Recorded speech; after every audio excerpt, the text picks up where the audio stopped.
Imagine you want to throw a birthday party. The people who care about the party, the birthday child, the parents, the friends, the cake baker, are like stakeholders in a software project. Stakeholder identification is the act of writing down every person or group who will be affected by the software. Analysis then asks questions such as what does each stakeholder want? How much influence do they have?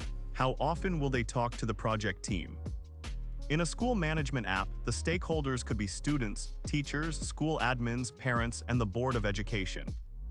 By listing them and understanding their needs and power, the team can plan who to talk to first and how to balance conflicting wishes. Explanation: once we know who to talk to, we need ways to ask them about what they need. These ways are called elicitation techniques. Some common ones are interviews, a one-on-one talk, like asking a child what flavor of ice cream they like. Surveys or questionnaire, a short paper with many people, similar to a class vote. Observation, watching how people actually do a job, like watching a kid build a Lego house. Prototyping, making a quick sketch of the software and letting people play with it. The selection criteria decide which technique fits best. If a stakeholder is busy, a short survey works.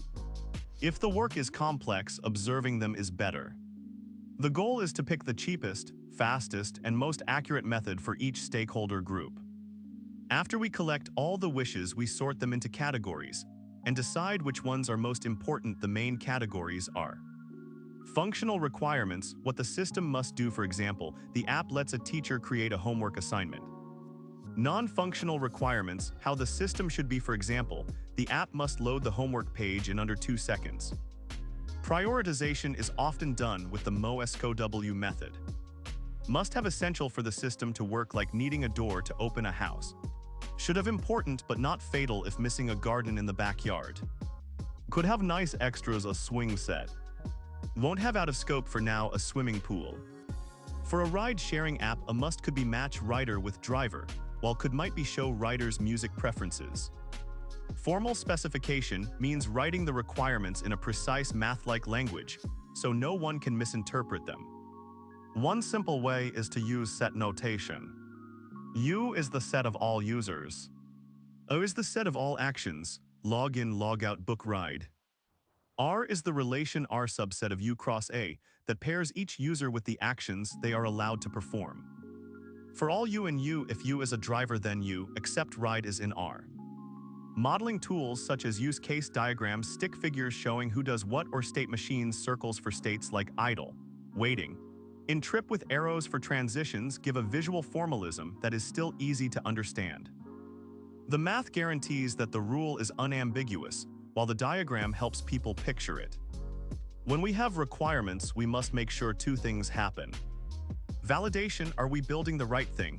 It is like asking a child, do you want a red balloon or a blue one? If the answer is red, a blue balloon is a mistake. Verification, are we building it correctly? This is checking if the red balloon is tied properly. If 2 stakeholders disagree, for example, one wants a dark theme, another wants a light theme, we use conflict resolution. Negotiation, both sides talk and find a middle ground, maybe a theme that can switch. Prioritization, use the MOSCOW ranking to decide whose request is a must. Decision matrix, score each option on criteria like cost, risk, and user value, then pick the highest score. The process ensures the final list of requirements is both wanted and feasible. The IEEE Standard 830 is a recipe book for writing an SRS, Software Requirements Specification. It tells us the chapters to include so anyone reading it knows exactly what to expect. The main parts are: Number 1, introduction, what the product is, who will read the document, and any definitions. Number 2, overall description, big picture view, product perspective, user needs, constraints, assumptions. Number 3, specific requirements, detailed, numbered statements of functional and non-functional requirements. Number 4, external interface requirements, how the software talks to hardware, other programs, or users, like the shape of a plug. Number 5, system features, grouped functional requirements, for example, login feature. Number 6, other requirements, performance, security, safety, etc.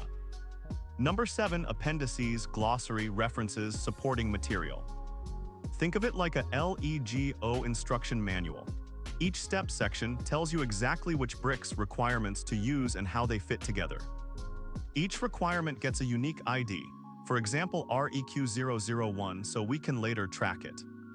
A traceability matrix is a big table that shows where every requirement appears later in the life cycle. Design, code, test cases, and even user manuals. Imagine a treasure map where the X marks the requirement, and the lines lead to the place where it is built and checked.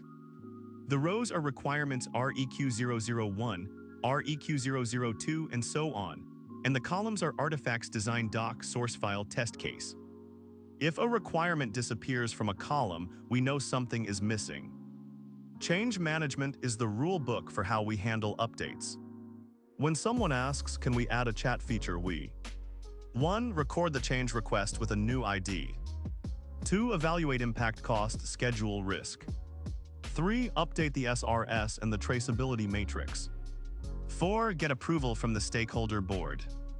5. Mark the old version as baselined, frozen, and the new version as the current one. This way, nobody loses track of which version of the requirement is being used. Quality attributes are the how well parts of a system, not the what parts. They are also called non-functional requirements.